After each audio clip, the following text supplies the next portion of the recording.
조용원입니다. 오늘은 우리나라의 양반 집안에 대해서 제가 좀 얘기를 해볼까 합니다.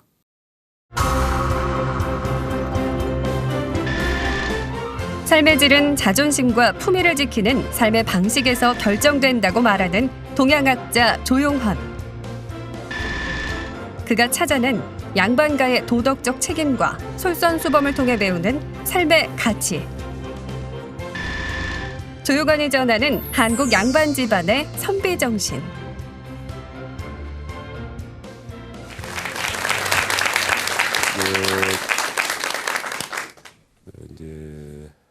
한국이 이 양반이 다 없어졌어요.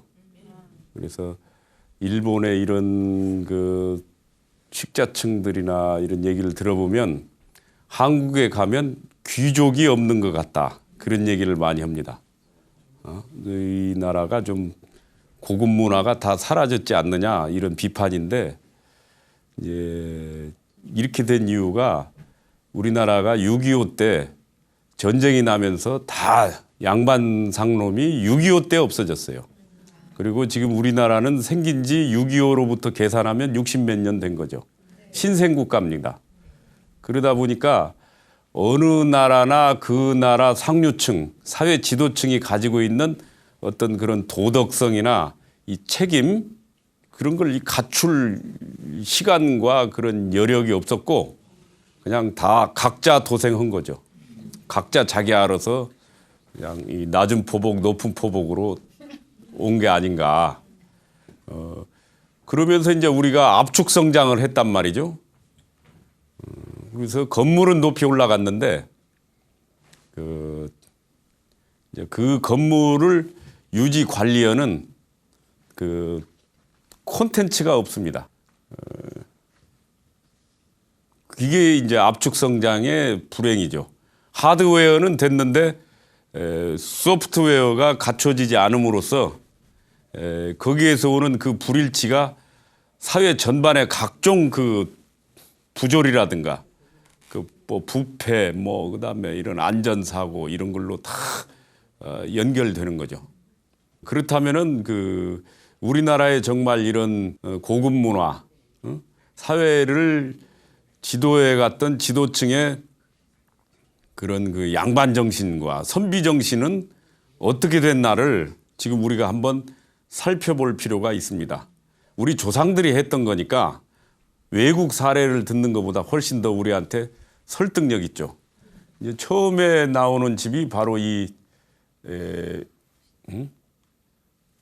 논산에 있는 명제 윤중 선생 집안인데 아주 장독이 아름답죠. 그래서 이 집에 보면은 저 담벼락도 없습니다. 그래서 주변에서 보려면 와서 다 봐라. 우리 집은 숨길 게 없다. 이런 상징이 있어요. 그리고 이 집은 야당인 소론 당수 집안이기 때문에 소론을 했어요. 소론 조선시대에. 그래서 반대 당파인 노론에서 집 좌우에 감시하는 집을 탁 지어놓고 이 집에 누가 출입하는지 감시하고 그랬습니다. 그래서 이제 이 집은 이 논산의 이제 윤씨 집인 양반인데 양반이라는 건 돈도 있다는 거예요. 양반이라는 건 돈도 있는데 이 집에서 1년에 손님 접대하는데 먹는 데 쓰는 쌀이 한 300가마 들어갔다고 그래요.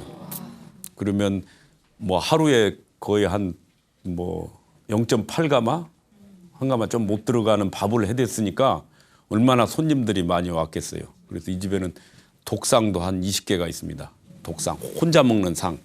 그래서 옛날에는 양반 VIP 손님이 오면 겸상을 하지 않고 1인용 상을 차려주죠. 그렇게 되면 숟가락에 서로 된장국에 찌개에 서로 숟가락 집어넣고 이렇게 먹는 거 아니에요. 양반은 자기 혼자 먹죠.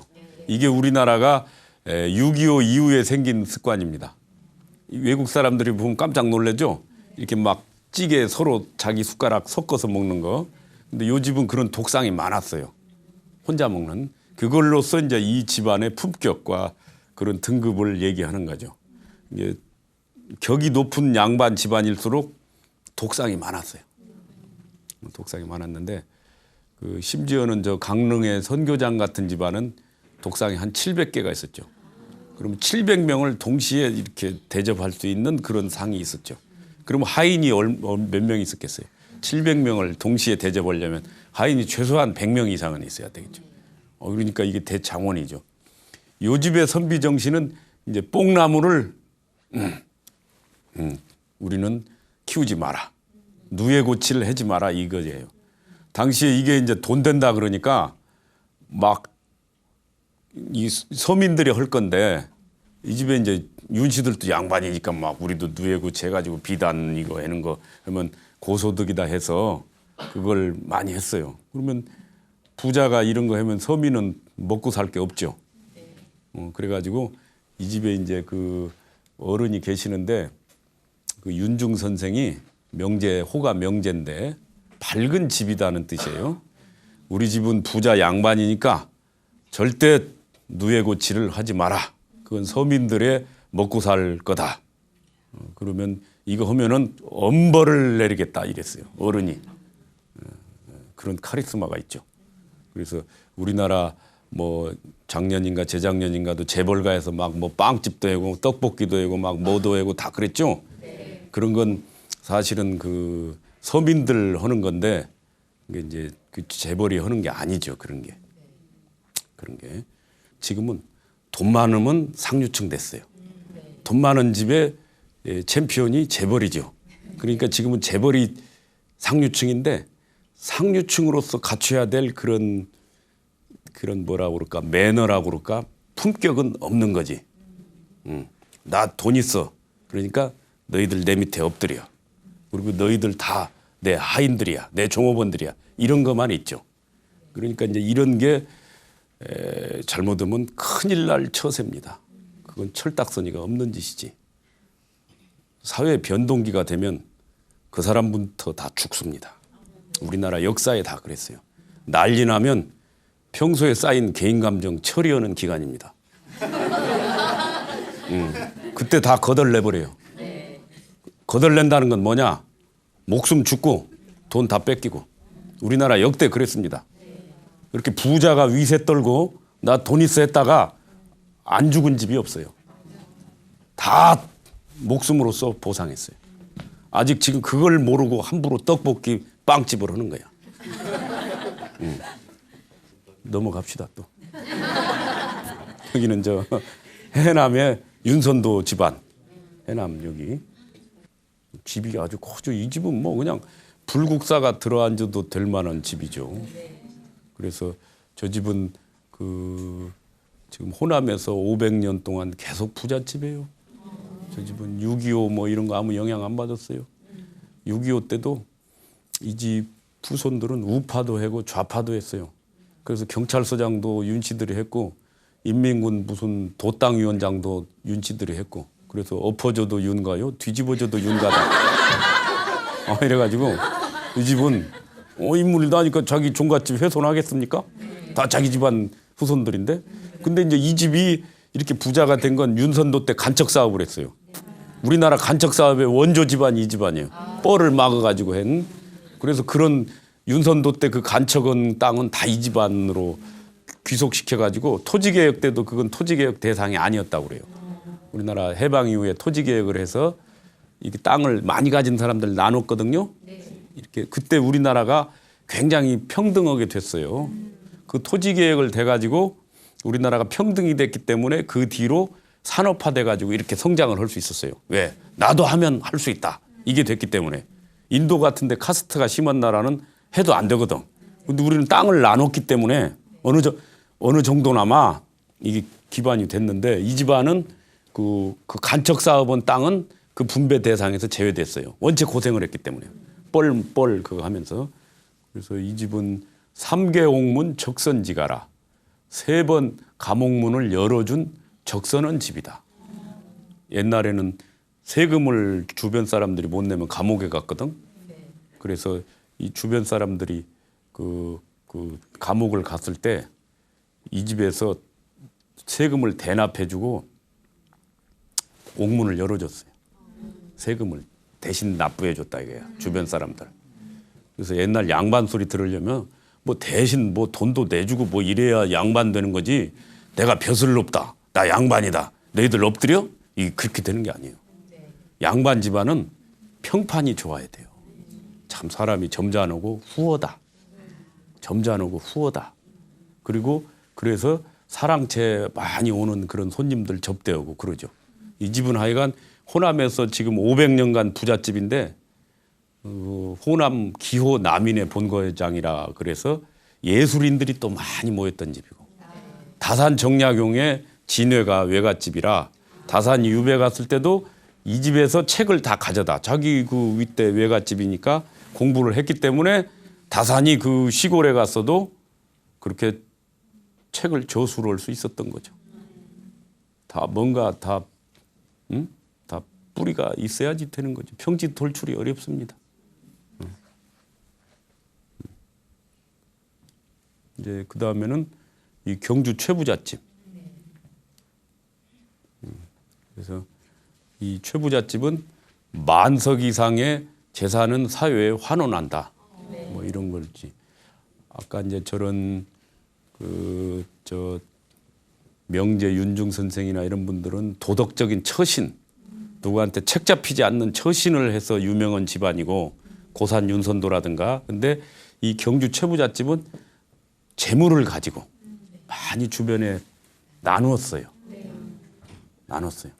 사람을 가장 그 자리에서 즉각적으로 감동시킬 수 있는 방법은 돈이더만. 돈이더만. 내 겪어보니까. 예. 그래서 이 집은 만석 이상의 재산은 그 사회에 환원한다. 그리고 주변 백리 안에 굶어 죽는 사람이 없게 한다. 주변에. 나만 떵떵거리고 맛있는 거 먹고 용용 죽겠지 하고 잘 먹고. 그리고 주변엔 굶어 죽으면 어떻게 돼요? 실제적으로 이 집은 경주 일대의 왕이었어요. 왕. 실질적으로는. 그러니까 본인 집안이 왕이라는 비공식적인 의식을 가지고 있었기 때문에 주변 사람을 굶길 수가 없는 거야. 자기가 책임을 져야 될 사람들이에요. 왕이 신민을 책임져야 되는 거 아닙니까? 책임도 못 지면서 무슨 왕입니까 그게? 그리고 또 주변 사람이 다 굶어 죽으면 다음엔 농사는 누가 지어? 다 죽어버리면 이 집 농사 지어야 할 거 아니에요? 그래서 이제 이 집이 만석이라는 건 그 가지고 있는 소출이 만석이니까 엄청날 거 아니야 땅이. 그러면 이 집은 소작을 다 줬지. 근데 이제 이 소작률이 문제야. 이자율이.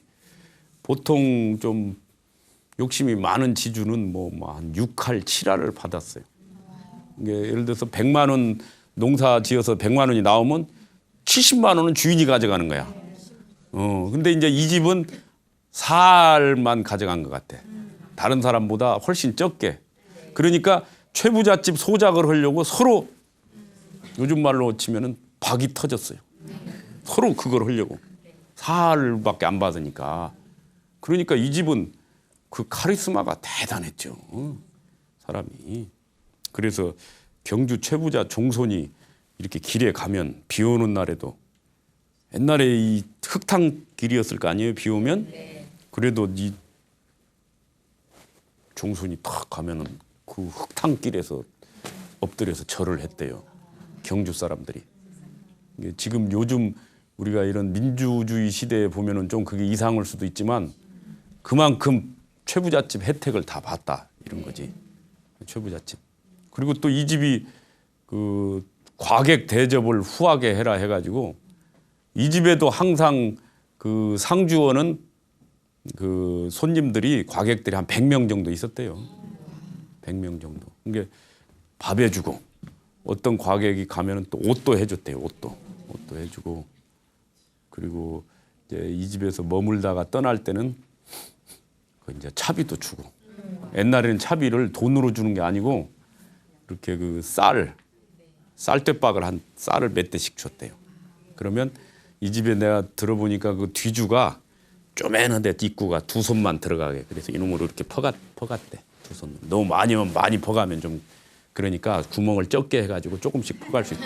그래서 자기 이렇게 노잣돈으로 이렇게 가지고 와서 쌀 가지고 다닌 거지. 비자 카드가 없으니까 그때는 쌀을 가지고 다녀야 되니까 그리고 이제 그래서 옛날에 우리나라 선비들은 여행을 다닐 때 호텔이나 여인숙이 없고 그러니까 이런 부잣집들 사랑채에 과객 대접을 후하게 하는 집 리스트를 뭐 한 50군데 막 이렇게 쫙 적어요. 다 외우고 있어. 그래서 한 50리마다 그런 집에 들어가면 공짜로 다니는 거야. 그래서 제가 그 구례에 그 쌍산세 집안 그 선조들은 금강산 갈 때도 그렇게 갔대요. 전남 구례에서 금강산까지 이렇게 과객 대접을 후하게 한 집을 싹 알아가지고 그 집에 묵으면서 그렇게 다녔대. 그러면 이제 그쪽 신세집이 진 집안 사람들이 반대로 자기 집에 오면 자기도 그렇게 대접해 주는 거예요. 그렇게. 그러니까 옛날에는 또 이렇게 덕망이 있다. 이런 소리를 들어야 양반이에요. 양반은 참 그 집안 덕이 있다. 그 주변 공동체에 대한 배려가 아니겠어요? 덕이 있다는 소리가 최고의 명예였어요. 양반 집안은. 그러려면 우선 먹여야 되는 거야. 한국 사람은 먹으면 못 잊어. 일단 먹고 봐야 돼. 먹이고 보는 거야. 그러면 그 가슴에 적음이 탁 되거든. 가슴에 새겨놔. 내 저 집에 신세졌다. 언젠가는 또 그 때가 되면 물론 얻어먹고 또 당장 잊어버리고 그런 사람도 많아. 응? 10명 먹이면 8명은 잊어버릴 수 있어. 근데 한두 명이 그걸 기억했다가 나중에 10배, 100배 이 따따블로 갚는 수가 있다 이거야. 이게 딱 보니까. 이제 그 다음에는 이 경북 칠곡의 이 매원마을. 여기가 이제 이 매원마을인데 여기 기와집이 6.25 이전에는 한 400채가 있었대요. 외관 있는 데 있어요. 400채가 있는데 이제 6.25 때 폭격 때문에 많이 없어졌는데 그 이제 이 집이 그 옛날에 저 서울대 총장도 하고 그 국무총리도 했던 이수성 씨나 그 광주이 씨 새거지죠. 경기도 광주이 씨. 그래서 이 우리나라 이 광주이 씨가 아주 그 참 조선 성종 때나 이런 때 인물이 많았습니다. 성종 때는 조정에 이 광주이 씨 뭐 이극돈, 이극 뭐 이렇게 되는 극자 들어가는 8명이 조정에 있었대요. 장관으로, 장차관으로 8명이나 동시에. 그래서 조정 회의를 하는데 전부 광주이 씨인 거야. 그래서 그 극자 학렬들 이길 극자. 그래서 나온 얘기가 8극 조정이다. 8명의 극자 학렬들이 이 조정을 다 자리를 다 장악하고 있는 조정이 광주시 조정이다 이런 거지. 그런 소리를 들을 정도인데 이제 이 그 집안 후손들이 사는 데인데 이제 이 중에 근데 이제 이 집안은 그 당쟁에 아주 그 치열하게 최전선에 있었어요. 남인을 대표하는 집안이에요. 조선 시대에는 경상도가 남인을 많이 했는데 남인이 야당이에요. 그 노로는 이 기호 지방 충청도나 기호가 노론을 했고 노론은 여당이고 그래서 인조반정 1623년 인조반정 이래로 경상도 남인들이 한 300년간 물먹었어요. 굉장히 벼슬도 못하고 노론한테 밀려가지고 벼슬도 못하고 아주 참 춥고 배고팠다고.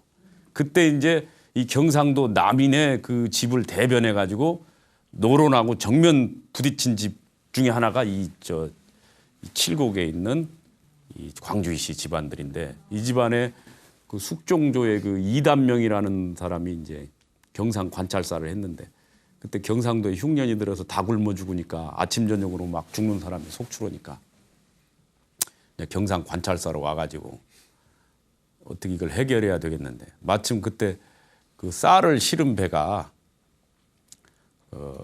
낙동강에서 이제 이렇게 올라오고 있었대요.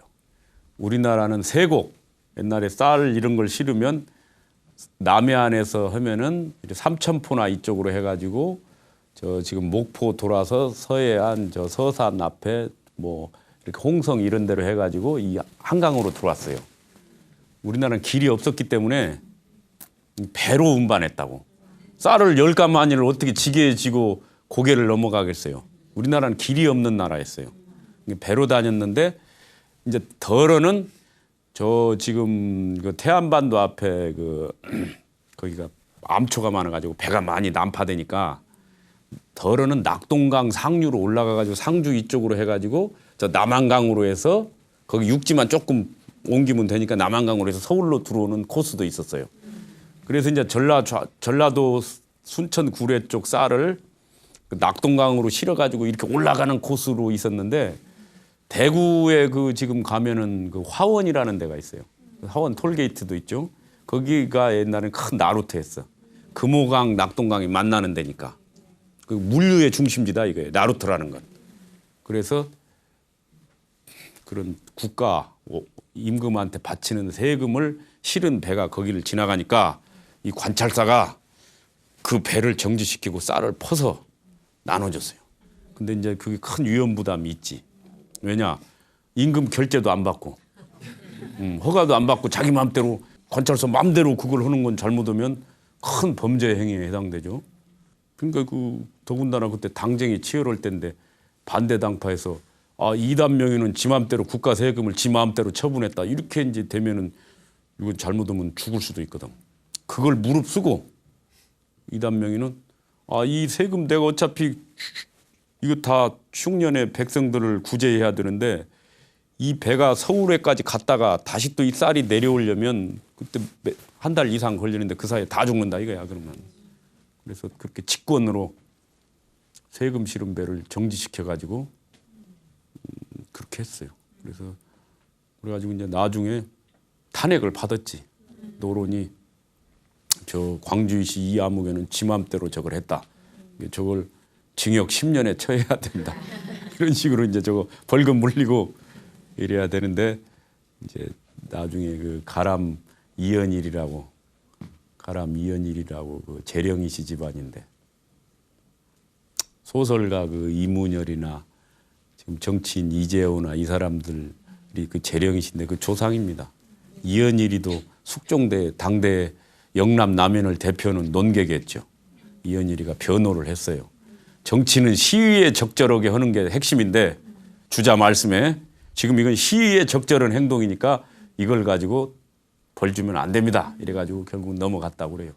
그래서 그때 이 쌀 배급받아가지고 먹고 사는 사람들이 이 집안을 굉장히 칭송을 했죠.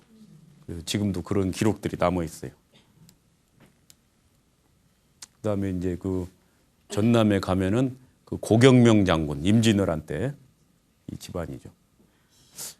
이런 종가나 큰 집안들은 장독대가 좋아요. 왜 그러냐면 손님 접대를 많이 하니까 밑반찬을 많이 가지고 있어야 할 거 아니야. 밑반찬을. 그래서 뭐 예를 들어서 이런 집들은 보통 하루에 뭐 쌀 한 반가마는 밥을 해야 되거든요. 그러니까 수십 명이 와서 먹는단 말이야. 그래서 이런 게 많은데 이제 이 고경명 장군 집안은 그 임진왜란 때 삼부자가 순절했어요. 이런 옛날에는 순절했다는 표현을 씁니다. 죽었다고 이렇게 안 해요.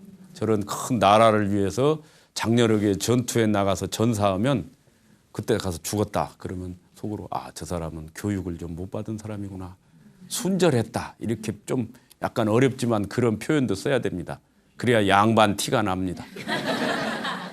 이 집은 이제 그 임진왜란 때 삼부자 고경명 장군이 그때 환갑인데 그때 상노인인데 난리가 나니까 자기 피난 안 가고 나가서 마상경문 말 위에서 경문을 써서 이 호남 충청 일대 의병들을 다 모았죠. 내도 60돼서 이 노인이 내가 나가서 앞장을 설 테니까 청년들이여 나를 따르라. 왜 저기 강토를 짓밟고 있는데 이걸 내가 가만히 있을 수 있냐 해가지고 노인네가 60 노인네가 앞장서서 나 죽으러 가겠다 하니까 다 따라왔어요. 그 경문이 말 위에서 썼다고 즉흥적으로 썼다고 그래서 마상경문이에요. 말 위에서 쓴 경문. 이게 유명한 문장입니다. 최치원의 그 황소경문인가 황소연한 때 그거하고 유명한 그 경문으로 들어가는 건데 이 집이 그리고 이제 아들들이 또 다 따라 나갔지. 그래가지고 아들 둘도 죽었어요. 아버지 죽고 아들 둘도 죽고. 이 집은 요즘 말로 하면 우리 세월호로 따지면 선장급 집안인데 자기 충분히 다 피신도 할 수 있고 비행기 타고 어디 다 외국으로 도망갈 수도 있는데 요즘으로 치면 자기 남아가지고 그걸 했어요. 그래서 이 삼부자가 순절해서 국가에서 이 불천이 묘를 3개를 해줬죠. 원래 4대 봉사까지만 하고 그 이상 지나면 제사를 안 지내는데 이제 불천이는 나라에서 특별한 훈장 공훈이 있는 사람은 영원히 계속 제사를 지내게 하죠. 그런 제사를 불천이라고 그래요. 옮기지 않는다. 위패를 불천이 천도할 때 천자 옮긴다. 불천이 위패를 옮기지 않는 불천이 제사가 세 집이 있죠. 그건 A 플러스급 양반이에요. 이 정도 되면은 주변에서 서로 혼사를 하려고 했어요. 이 집안. 자, 여기가 이제 우당 이회영 선생 집안. 그러니까 이 서울을 그 대표는 양반 집이죠. 이 집은 사만 갑족이다 그런 소리를 들었습니다. 사만 옛날 사만 시대 갑족 1번 최고 집이다. 그래서 지금 저 명동성당 있죠? 명동성당 그 길 건너편에 이 집이 있었습니다. 지금은 저 뭐 YWCA인가도 들어서고 뭐 그렇게 돼 있죠. 그 일대가 다 우당 선생 집이었는데 재산이 한 2만 석 했습니다. 그래가지고 이 집이 이제 나라가 망하니까 이 집이 육형제든가 전부 다 망명을 했어요. 만주로. 마차를 한 40 몇 대 이렇게 태가지고 마차로 다 갔대요. 귀족 집안이니까. 그래서 만주에 가가지고 신흥 무관학교를 세웠어요. 신흥 무관학교. 이 집에서 연필, 공책, 뭐 월사금 다 대준 거야. 다 대가지고 신흥 무관학교를 세웠어요. 우리나라에 어떻게 보면은 최초의 육군 사관학교 아닙니까? 사립 육군 사관학교지. 이 집안에서 자기 돈 다 팔아가지고. 그때 아마 이 집안에서 팔아가지고 간 돈이 요즘으로 치면 한 1,000억 정도 될 거예요. 한 1,000억 정도를 가지고 만주로 간 거야. 그래서 그 무관학교 세워가지고 거기서 졸업생들이 청산리 대첩 있죠? 그 우리나라가 이긴 거 아니에요, 일본? 제대로 좀 한번 해갖고 이긴 거지. 얻어맞기만 하다가 우리가. 그 인력들이 다 신흥무관학교에서 나왔어요. 이게 이 집안 저 명동성당 앞에 집 팔고 뭐 팔고 다 팔아가지고 그 돈 싹 다 대가지고 그거 신흥무관학교와 청산리 대첩했어요. 이 집안에 다 돈으로. 그리고 이 집안 손들은 밥을 굶어갖고 거의 굶어 죽다시피 했어요. 만주에서. 가면 막 한 4일씩 못 먹어갖고 움직이지도 못했대요. 나중에는. 돈이 떨어져가지고. 돈이 떨어져가지고 움직이지도 못할 정도로 되고 그 육형제가 전부 망명해가지고 막둥이 6째 이시영 씨만 하나 돌아와서 이승만 정권 때 부통령했지. 이 집안이. 그거 하나 살아가지고 그 양반 혼자 살아가지고 그래서 참 이 집은 노얄 패밀리예요. 서울에 노얄 패밀리인데 한 1,000억을 다 가지고 가서 그냥 싹 다 죽고 돈 다 하고 뺏기고 없어졌지 뭐 그것을 위해서. 명문 서울의 명문 집안이 뭐다는 것을 보여준 집안이지. 이게. 그다음에 이제 이 안동에 가면은 그 고성희 씨 임청각 집안인데 이 집안도 역시 그 낙동강 그 안동에 전탑 있는 데 있거든요. 그래서 3대가 독립운동을 했어요. 이 종손이. 그래가지고 일본 사람들이 보복하려고 집 앞에다 기차를 내버린 거야. 기찻길을 내버린 거야. 집 앞에다. 원래 이 집 앞에는 크루즈 선착장이 있었어요.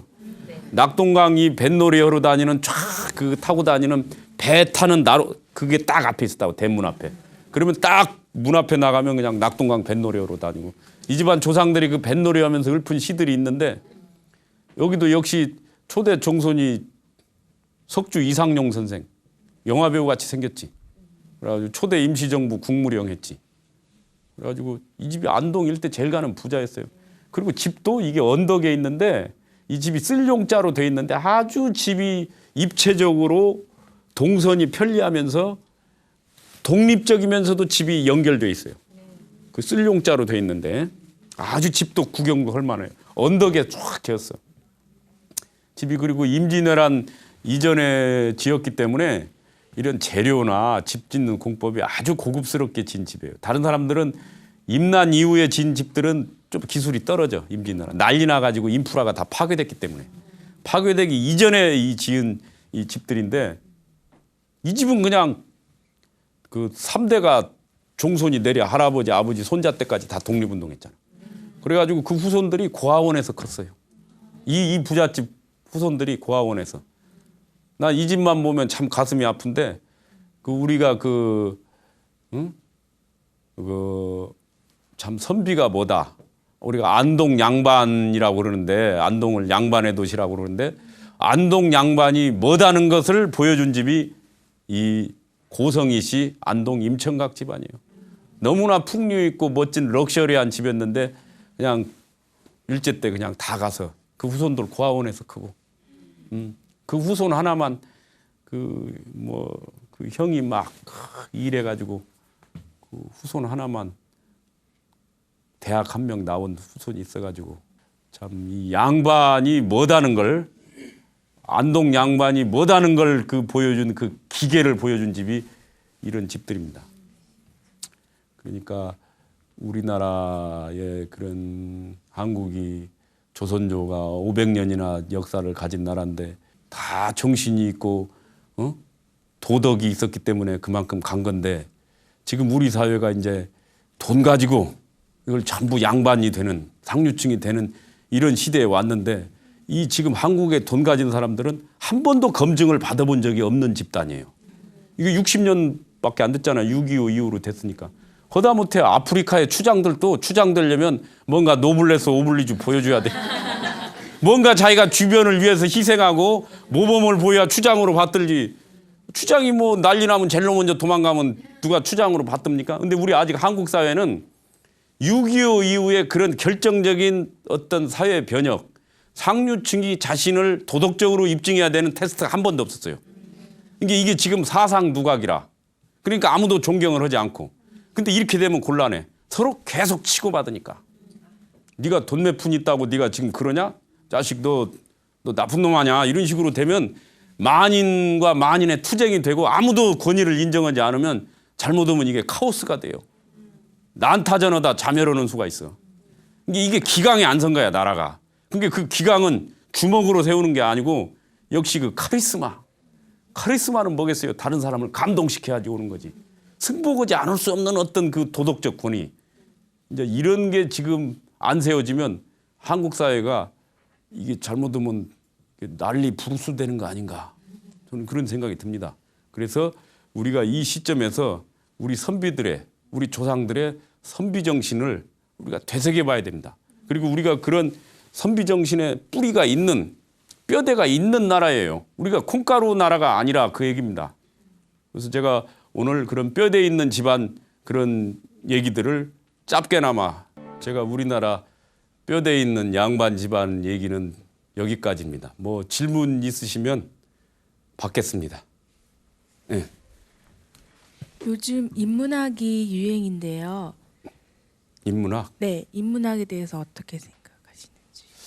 인문학을 하는 이유는 옛날에 그 여러 선조들이나 나보다 먼저 살았던 사람들이 어떻게 인생을 살면서 고생했는가 그 고생담을 듣는 게 저는 인문학의 핵심이라고 봅니다. 그래서 나만 이렇게 고생하는 게 아니구나. 다 여러 사람들이 인생의 여러 가지 생로병사에 부대끼면서 살았구나를 알아서 마음이 좀 여유로워지는 겁니다. 인문학의 효과는. 마음이 좀 느긋해지고 그러는 거죠. 저는 그렇게 생각합니다. 또 뭐 질문 있으신 분? 네. 선생님께서 우리나라 이렇게 역사를 공부해 오시면서 가장 존경하는 인물이 있는지 궁금합니다. 역사적으로 존경하는 인물은 고운 최치원입니다.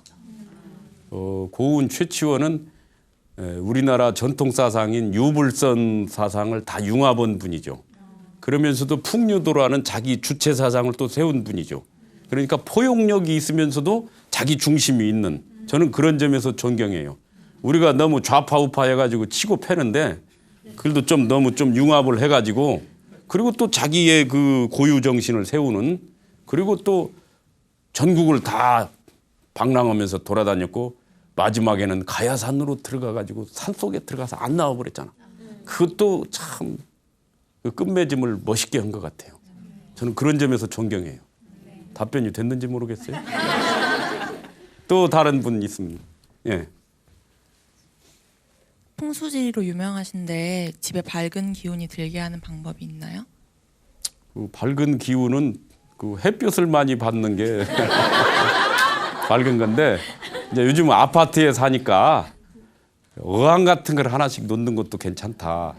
우리가 고층 아파트는 너무 건조하니까. 그래서 저는 젊었을 때는 고층 아파트 살아도 좋은데 50대부터는 1, 2, 3층에 사는 게 저는 좋다고 생각합니다. 저는 그래서 개인적으로 1층을 선호해서 1층에 살고 있어요. 저는 땅 기운 받으려고. 근데 이게 사람이 젊었을 때는 고층에 살아도 상관없어요. 근데 나이 들면 저층에 사는 게 좋다. 이렇게 생각합니다. 그래서 습도, 어항, 그리고 아파트에 사는 사람들은 공중에 떠 있으니까 아무래도 이 대자연을 많이 접해야 됩니다. 그래서 이 방송국 주변에도 우면산도 있고 남산도 있고 서울 주변에 산이 많으니까 북경, 도쿄, 뉴욕 가보세요. 이런 산들이 있는지. 서울이 대단한 도시입니다. 알고 보면 우리가 너무 과소평가하는데 자연, 특히 그 바위산을 많이 가서 바위에서 나오는 기운을 많이 받아야 됩니다. 바위빨이 약발 중에 최고입니다.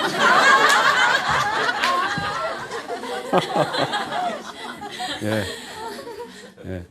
그러면 이걸로 이제 제가 오늘 강연을 다 마치고, 그러니까 우리 지금 한국에는 선비 정신이 있는데 우리가 선비 정신을 우리가 많이 지금 되찾고, 특히 사회 지도층들이 선비 정신에 대해서 좀 공부해야 되지 않나. 그게 제 소감입니다. 이걸로 강의를 마치겠습니다.